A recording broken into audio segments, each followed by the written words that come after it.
Right, Matty boy, welcome back to the party. Last week for you said 820 odd, not your best, but sitting there at 2386 overall. And this video, guys, we're going to discuss how we can get from 2386 all the way into the top 1,000 and even up to the top 500 because you end up putting out there as you got about a couple hundred points away from top 1,000 and it's 300 points away from top 500. So anyone around this spot, you can move a lot of positions here. Matty, how are you and how are you going to do it? Good man, good to be back on. I'm gonna need a lot of luck, that's for sure. Yeah. That's for sure. Maybe holding some trades. We'll see. Yeah, so did you end up using three last week? Four. I guess you had the one extra. That's rough, hey. Yeah, when you use the four and it just doesn't pay off, unfortunately. So yeah, I've said Isaiah Yo that didn't back up. Just no real Yeah, so massive scores, last hey. last week it was a lot of 30s. I think I had double the amount of 30s as I had like 60 plus. Yeah. That was a bit rough. The fourth trade I used was Burton in on like the very last game I brought him in Oh, good. because I was scoring so badly. And I managed to put Sibley down in the emergencies just before his game started, Oh, just in case he didn't do so well. So then I brought Burton in. So that saved me at least 40 points from a really, really bad week. But yeah, it's tough going with all the 30s at the moment. yeah, definitely. Well, that dogs game helped you a lot there. Karaz, Curran, and Burton as well. So that's good stuff on that one. And we do have to spare a moment for the return of Wade Egan. What's going on? How good is I'm he? not really sure, but it's so good. Like when I saw he was on 70 before updates at the end of last week's game, I was just like mind blown because it feel like it came out of nowhere. Like at halftime, I think he was like mid 20s maybe or like low 20s, and then I don't know. It just normally he just will make 10 points in the second half and then get subbed off and that's it. But he just like exploded, got a try assist, so it was pretty good. Yeah, that's the thing. When you've seen him go for too long and scoring poorly, you just don't believe it, and you don't see it happening. You're like, oh, something bad's going to happen in this second half. Whereas he said he'll play like 70 minutes and get an extra 10 points or something like that. So yeah, that was a good one. But we've got some annoying ones at the moment. Obviously with Plath, Fane who's 30 odd, but he's less of a worry. Obviously Carrigan 23 cooked you, and then the Watson 31. So hopefully some bounce backs from those type of guys. What are your thoughts on Plath at the moment? Yeah, so plus a pretty contentious one this week. I would ideally like to hold him. It really depends on your team setup and money in the bank. Like you can see, I don't have Cleary, so Plath to Cleary in one trade is possible, and that's probably the likely move that I'll make just to save it, just to not have to make two trades. But uh, back to the question, I like Plath in terms of like I like giving him another week or two just to see if he gets that spot back. Maybe he starts running a bit more. 2 games isn't a big sample size, so I would rather have Plath in my team at the end of the season than Cody Walker or Finu. Mhm. But I'm 5K off to go in Cody Walker to Cleary in one move, which Yeah. has been annoying. His 2 tries for 42 last week wasn't giving me a whole lot of confidence. But yeah, there's a lot of mid-ranger guys that I would normally have out of my team at this point in the season and switch them to guns. But because of the 13 mil team value, it's a bit tough. Yeah, I think that one trade in itself is going to be awesome. That'll leave you with four. Is that part of your strategy then of thinking, being able to get into that top 1K is having a lot more trades than some people are going to launch all of them this week, right? Yeah, you hear a lot of stories of people launching at least down to two or down to one. Like some people leaving themselves one or two left. But I mean, it's round 21, and we've got 6 weeks to go after this week. And from last year, we know that it's not enough. I went back through last year. We were talking about this a few weeks ago, but last year I had one trade left going into round 20, as you can see there, same as this year, and then used 5 trades in round 2021. So if I used just the one Yeah, trade this week, give me the that'll same. be exactly. And then held trades 22, 2 trades made in 23 to get rid of like suspensions and stuff.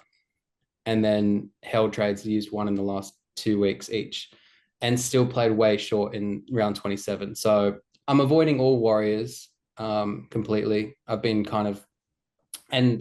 wanting to get rid of Fainu just to get rid of a Tiger for that second last round. But I think the last round is the most important.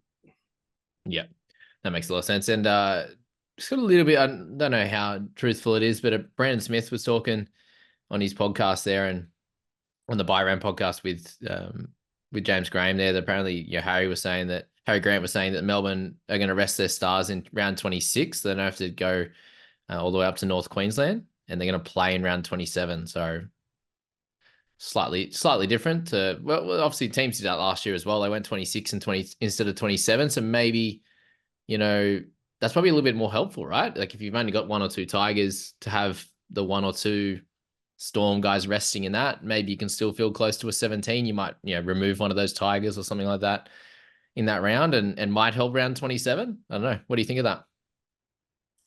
Yeah, look, I think that's going to be ideal if you've got someone like Grant. But at the same time, I think by round 26, a lot of people are just going to have the likes of Jai Gray might have lost his spot. McLean might have lost his spot by then. There might be like someone else suspended and comes back in round 27. So you're holding them just for that last round.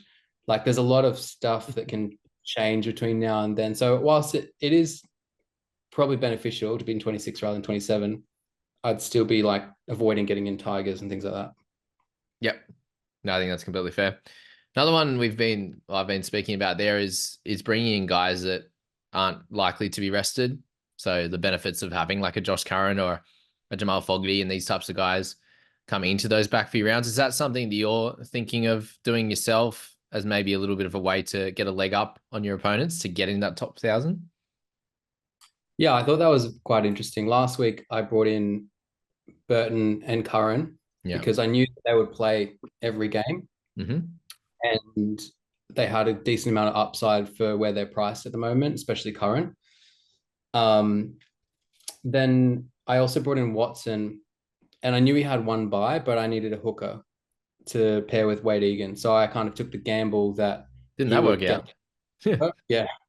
So, and I traded out hands last week as well. So I basically needed a second hooker, and Watson got the duel. But apart from that, if Watson wasn't going to be my hooker, I would have gone for like Koloamatangi or someone, because I just feel like that extra game, that extra like 50 points or whatever, we're at the stage now where it really matters, like having that extra game and avoiding the buy. Even though you might be able to, if the buy is one of the ones that are coming up soon, it's a lot better. But the buys in like 25, 26, 27, especially with head-to-head finals and things like that, it's pretty dicey. Even the Broncos one, 24, I think it is.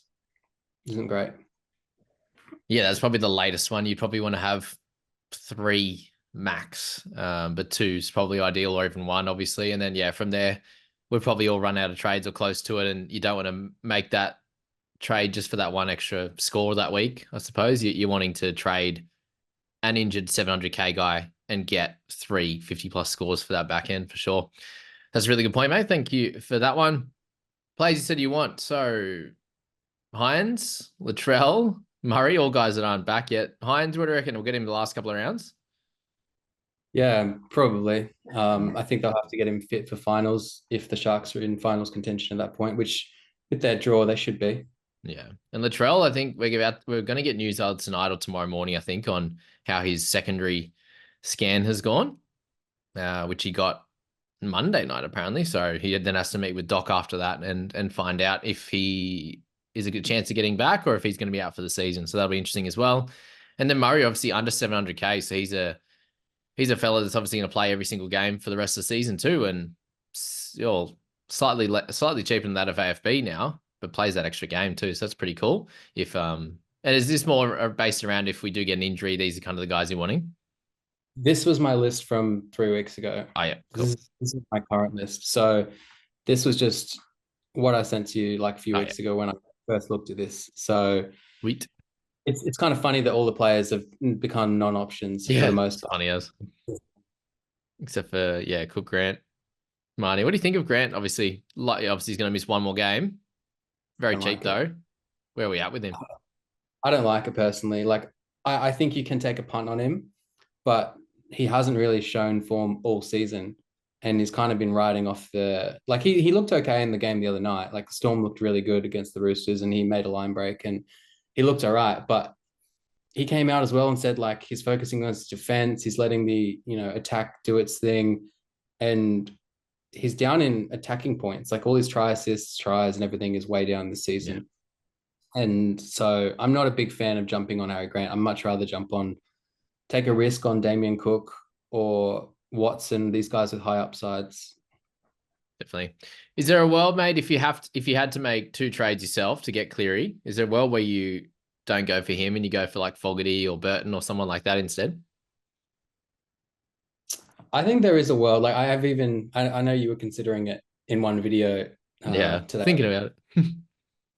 It is interesting because like even in my team, I could go from I think like a Sipley to not quite a Fogarty, which is what kind of puts me off it. If I could go Sipley to Fogarty, then that might tempt me.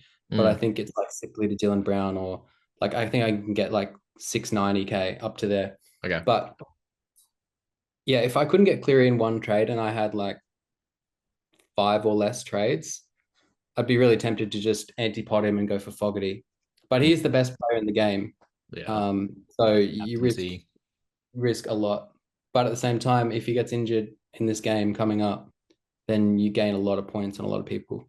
Yeah, 100%. That's the complete risk strategy because top 100 before this week, 45%, 45%, 320 of the top 1,000. So by the end of this week, he'll be, I'd say, 80% owned or something like that. So if you were to get it right, then you're sweet. But as long as you're prepared to, if he gets 90 or 100, like you got three of them last year, I think, 3 tons, 91, 92, like these massive games, right? If he scores anything like that, then you're going down the rankings big time. So risk v reward.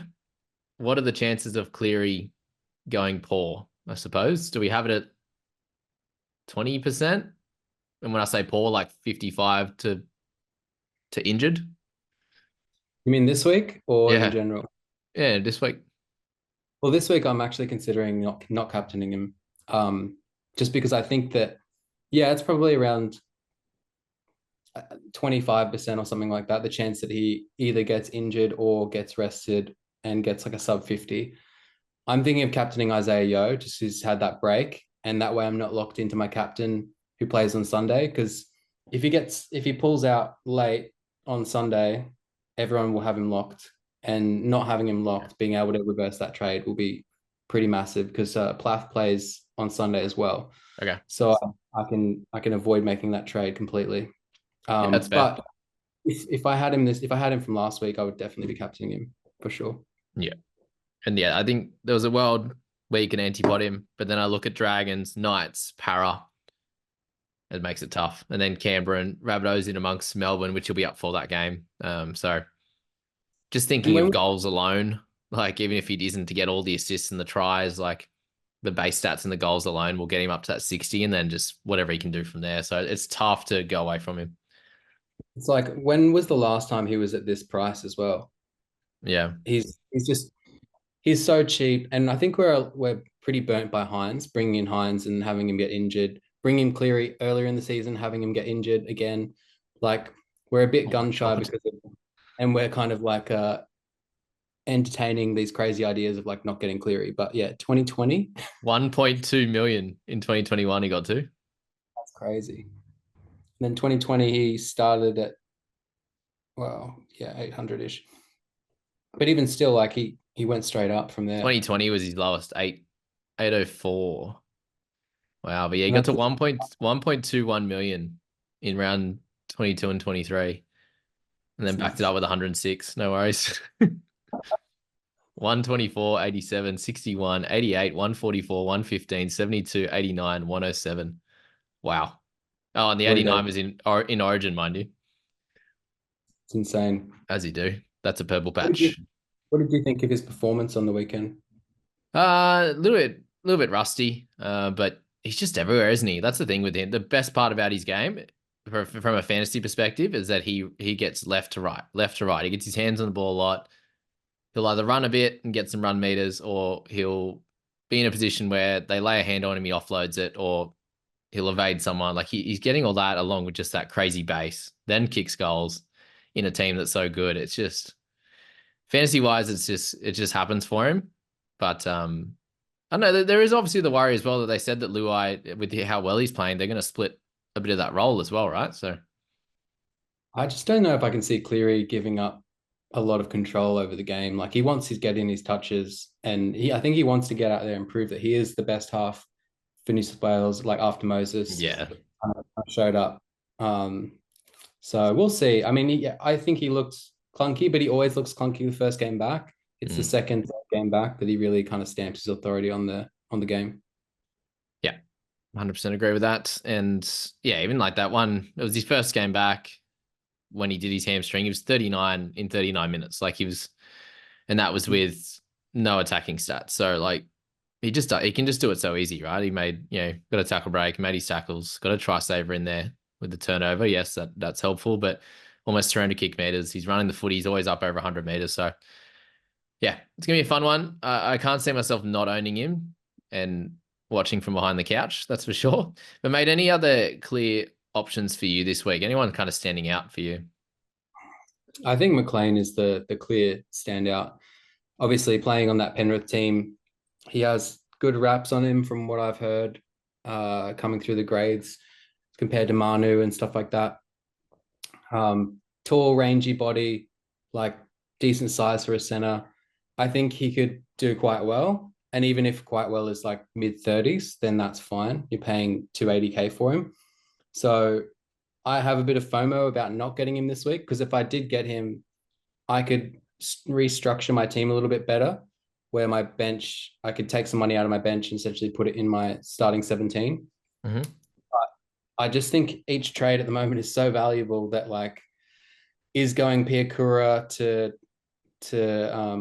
McLean, like, is that going to get me any more points? And like, I don't know, is that trade just so much more valuable when it comes down to, I get a suspended player in round 24 and they're out for 2 weeks and I can trade them out versus having to hold them?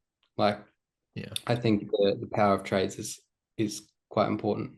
Yeah, and something this week that a few people are coming into an issue with is actually having 21 available players, so not being able to loop. Whereas with Piakura this week for you, you can use him for that loop. So I suppose you can also make decisions based on how they don't play the first game, do they? No, Warriors Uh, do. So you can like yeah, see well, how Fainu was to go, like you've got to set it up, and then you can kind of make decisions from that if things go pear shaped or there's injuries and stuff. So if he comes out and gets a 40 odd, you're just like, sweet, cool. I'll just leave Piakura in there, loop it up, and yeah, you can make that decision next week as well, right? If McLean still goes solidly, gets up 310, 320, you still got him as a downgrade, I suppose, as well. yeah, for sure. Besides him, I think Isaiah Yeo is probably the next biggest target. I mean, I don't want everyone to get him because I have him, Yeah, but he's just value for money. I think he's priced at 61 and his average is 61, priced at, yeah, 56, yeah, yeah. And which is then yeah, crazy. Adam Fanua-Blake's I think he's 56 average, priced at 50. So they both got like that 6 points of value or something like that, which is ideal. But Yo, a chance to play every game from here on, I suppose. I've got him as the best buy as well out of the mids this week. Yeah, Yo, Curran. I think Haas with Yeah. the buy is just I think you had to go last week on Haas, but any of the buy players, I was keen on going last week if they had a buy, so that way you get the maximum amount of buy versus non-buy games out of them. But yeah, I can understand still going on Haas this week, but not if you Yeah. don't have Yo. Mm. Okay. Yeah, that's fair. I'd do that as well. Yo, Curran, Payne Haas, maybe like Randall or something still in that list at the cheaper price. If you had to go for someone in the 5 to 600s range, would Josh Curran stand out the most? Yeah, I think so. Hammer's an interesting one too, eh? He's obviously being brought in by a few, but completely different position. Yeah, I don't love the hammer shout just because you've got McLean this week, who's a center and who's super cheap. I know people are going, and if you're trading out like a Weeks to Hammer, which Weeks is the most sold player, so I'm assuming a lot of people are trading Weeks to Hammer. Yep. I don't really feel like that's an upgrade. I mean, I think it's an upgrade, but it's not like a 15-point upgrade, which Hmm. is kind of what you need at this point in the season. So I I I like it last week. I don't like it as much this week, just because of all the other center options like White, and you've got Tongo. Like a lot of people got their centers sorted last week. That's fair. Yeah, so maybe it's more of a wing fullback play, maybe. But you got like a few people, plenty of people buying Turbo as well. So you got Hammer, McLean, Turbo 7% brought in, Roger in there at one as well, and then Jack Howarth. So yeah, you could go for Jack Howarth if you wanted that center as well. So yeah, lots of options there. If you had the choice between Hammer and Turbo, which way do you go? Hammer, just because of the fact that he doesn't have a bye next week, to be honest. Yeah, I If think you've got Tom. if you've got no Garrick and no Sipley and these guys, and you don't have any Manly players, I think you can go for Tom this week. Yeah, But if you've got a Garrick, I'd probably avoid it. yeah, he feels like a good purchase after their buy. If something happens with our sides, what are your thoughts on Starling this week? You don't own him, do you? We do. No, I don't. No, So Starling. luckily, Wade Egan beat Starling in the same game because That's right. I was not loving watching Starling just like his points just shoot right up. Mm. But luckily, Wade Egan matched him, which was nice. But yeah, for me, I didn't see the point in getting him. One, because his minutes are always unpredictable, and I don't really want to add an extra like variable to my run home side. Like I've already got Jai Gray, who is probably going to have to be a trade out at some point, or just a red dot. And then I've got Sipley, who should hold his spot, but he's not exactly like lighting the world on fire. And then I've got Piakura. So I've got these guys down the bottom. If I add another one like Starling and Ricky changes minutes in a few weeks' time and he goes back to a bench role or something like that, then it's just not ideal. I feel like if you only have one hooker, then it's a great option. He's got the negative break even. But yeah, I think people are looking a little bit too much at the negative break even and the money and not enough about, I don't know, what he's going to score you down the back end. And he could score really well. He's been Just keeps scoring in well. 50s. That's a worry. Because Yeah, it's just how much you trust Ricky. I don't know. yeah, well, I definitely don't think he plays 80 this week. Like, there was heaps of chat about Levi not playing any minutes, and he's like, "Oh, I just stuffed up the rotations." Blah blah. My thing is because I was going to grab him for my backup hooker, and now that I brought Watson as well last week, now that he's got the hooker tag, I don't need to. Mm. But is he still the best downgrade guy that can score 50s? That's my question now.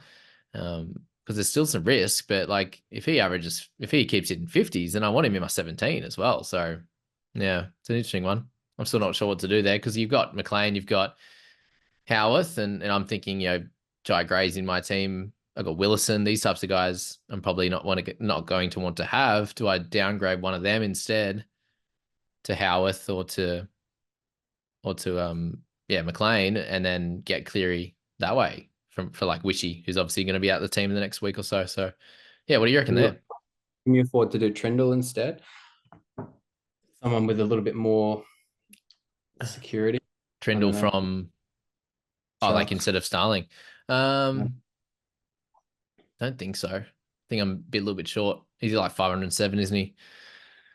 I think I'd be going Weeks and Wishart to like Cleary, and then I think it might be like 460k or something like that I can do. I mean, I think Starling's a fine option. Last week, I wasn't. I've never like. I think we've all been burnt with Starling, and so maybe we've got like our own individual blind spots Hmm. up for him. But yeah, I think he's fine. It's just he doesn't work for my team, so I haven't really been thinking about him a whole lot with Yep. Egan there. Yeah, that makes sense. But how do you see the half position, mate? Obviously, Cleary's going to be the top dog. But there's plenty of options, hey, with Trindle, Fogs, Burton. Obviously, Whiten covers both. Like Campbell's got dual position now. Dylan Brown's, solid option too. So how do we play this one? Yeah, I think the half position is Galvin? probably the most interesting now coming down the stretch. Like I've looked at my team and I'd ideally love to bring in Fogarty and Cleary, but I can't really make it work with trades and things like that. But I think there's a lot of good options in the halves, and we've seen in previous seasons that as the season's kind of dragged on and some teams just give up, then your wing fullbacks and your halves start running Oh yeah. amok, getting tries and million try assists and a million goals. So if you can get these guys that drink all the milkshake, like a Fogarty, like a Burton, that just do all the kicking and kick the goals, they're also involved in Burton's case, is involved in a lot of the running and attack and stuff like that. So yeah, I think they're all really good options, and it's kind of like which ones do you choose? Because I think a lot of people have Hughes, Galvin, and Cleary locked in a lot of the time, or if it's not Hughes, it's like a Burton or another half. So I think a lot of people have three halves already kind of locked in. So it's like you could probably only afford one more. That's Yeah. not like a position. Yeah. Yeah. Just looking at some of the averages here, and even just looking at this, a lot of these mid 50s, Cleary of 58, like this is all going to increase as the rest of the season goes on. Like Burton at 53, DC at 53, you probably expect a little bit more from those guys. Even Brown, now that he's got the keys, he'll probably be mid 50s as well. Galvin at 52 is so good. Love that. Hughes is probably at his peak. Fogarty he's been hitting 60s in full game. So I definitely see those averages being kind of near the top, and you've probably got them. And then these few gun mids, Isaiah Yo, Haas, well, Watson, if he happens to get some, get some real middle minutes. And then guys like Keon, who are near that 60 range. In the edge position, it's Crichton, who's over 60 with Fafita. So trying to get a little mix of all those guys. Hey, the hooker, pretty much any of those top five, doesn't really matter. Hey. And Yeah, no, then they're all good. wing fullback, the two best are out right now. And that's sort of, Teddy, Campbell, I like Ponga for Ponga. next week. What's I that say? really like Ponga for next week. Hmm. Obviously they're playing Penrith, but I would rather get a Ponga starting next week than a Reece Walsh starting this week, in my opinion. Okay. Yeah. He's probably got a little bit more upside. Center, we've got both for more now. Any interest in him? Not for my team. I've got enough centers, Yeah. but I think if it was a week ago when we all had Aiken, like I think Fermore's ownership would have gone to like 70% or something in the top 5,000 because there was like 800 transfers of Aitken out of the top 1,000 That's right. last week. So a lot of people would have just jumped to him and saved 100K or whatever. Definitely. And then centers, there's not really any or many or two over 50 at the moment. Most of us have got like a Kiraz or a Garrick or something like that. At least one of them with Iro and Whiten. So we've all got a kind of mixture of that. I don't think really need any more. Obviously, Bo can do a job in both those positions. So yeah, it's really just making sure you have at least one or two good mids, at least for Feeder, maybe even Crichton, obviously as well. A couple of these really top level fullbacks, and then a couple of these top level halves. Really, if you have a mixture of all that, I think you should score pretty well on the back end. Do you agree with that? No, for sure. As long as we can not get too many injuries and suspensions, it's going to be funny because I think the people with trades are just going to be hoping for injuries and suspensions, and the Yeah. people without doing the opposite. So there'll be like half of the community will just be sitting there, just like, please, let's get some injuries so I can get ahead. And hopefully, some of these teams with, have you seen that? I think half the top 1,000 have 5 or less trades. Yep. So it'll be interesting to see what that is after this week. And if we have like maybe even a third on 0 or 1 trade, will be pretty hectic with 6 weeks to go. Yeah, exactly. That is going to be wild.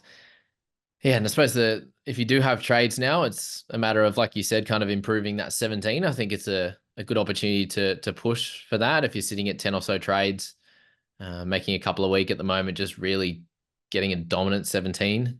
If you're sort of in that 5, 6, 7 range, it's just rounding out that, getting Cleary, but then rounding out that 21, just so that if you do run out of trades, you're pretty well rounded. And I suppose the positive this year, mate, is there's a lot of dual position guys at the moment running around our sides. Yeah, so I think that's going to benefit us as we have players go um, down the back end of the season. We can just move players around into the right positions. Whereas last year, I feel like we had a lot less flexibility with positional changes and things like that. Yeah, you might be on the lower end too, but I've got Wishy and Weeks who I'm about to lose as well. So yeah, very interesting. Obviously, there was a big chunk of people that got the jewels in that last update too. So There you go, guys. Any final thoughts, mate? Thanks for coming on again. No worries, man. Hopefully next time I can be a little bit closer to that top 1,000. I think there was that one week where I made it in there and then I dropped out and I've been chasing it ever since. Rough. But it's definitely weird that this season compared to last season. Last season being in the top 100 for most of the year, it was more about fine tuning things, and this season's been a lot more just trying to avoid like complete disaster in a lot of these weeks where you're just not going to have enough players or a lot of your players suck. And I feel like it's just crisis mitigation. So to the guys that are in the top 100, I am definitely jealous. And my housemate's actually in the top 100. He just fell out actually, but he doesn't really watch NRL a whole lot. He just asked me what trades he should do every week. So, and I give him some advice, and he stares at his team for quite a while. There you go. At least he's looking at it. So yeah, it's interesting how you can get there. You can get there with pure luck. You can get there with advice from other people, but this season's just been so crazy that I think if you are a low rank, I know a lot of the guys in the private group are lower ranks than they were last season, and then a lot were the opposite. But just trying not to let it affect you and just to keep making your decisions as you would make them, and then just wait for next year. Yeah, that's right. It comes around pretty quick. We've got plenty of other sports too, but I was thinking about it. I was like, I swear we're on a similar rank. We're on the exact same points, me and you, with my head Ted team. So That's after close. it's been a big comeback, I think it was 11,000 about 5 rounds ago. So on the charge.